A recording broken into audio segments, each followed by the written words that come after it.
Professors and students are weighing in on Governor DeSantis' plan to abolish DEI offices at Florida state colleges and universities, that is. DEI stands for diversity, equity, and inclusion. And yesterday, the governor said he plans to eliminate funding for those initiatives as well as critical race theory initiatives at institutions of higher education.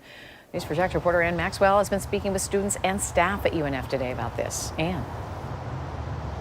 Mary, some of those students I talked to here said they had just had a discussion about this in one of their classes.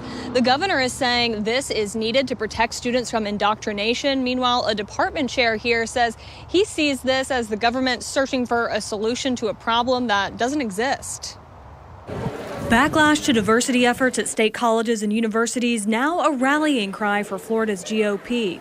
I think what there'll be a statute that the legislature will pass that will basically abolish, those offices, and I think that needs to be done. I don't think it's been a good use of money. UNF professor Nick Seabrook, who is the chair of the university's Political Science and Public Administration Department, says he thinks the proposal is a political stunt. The entire case for these bills and these reforms to higher education hasn't really been backed up by any comprehensive evidence. He notes fewer than 1% of Florida college and university students answered a state-commissioned survey last year about political bias in the classroom. The governor is saying he's trying to avoid ideological indoctrination into students. What's your response to that?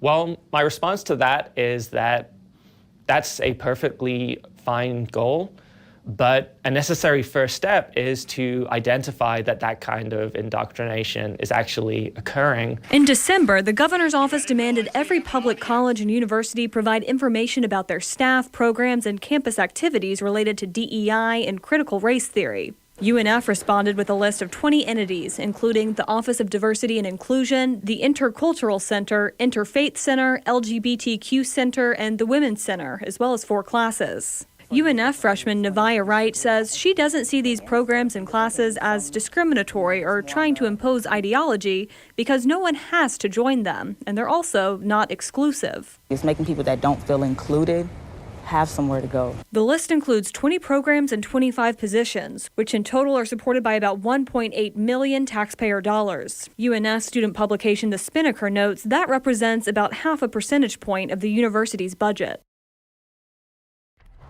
That student says she's upset by this proposal. DEI initiatives were something she considered when choosing where to go to college. We reached out to UNF. A spokesperson says they are reviewing the governor's announcements but have no further comment right now.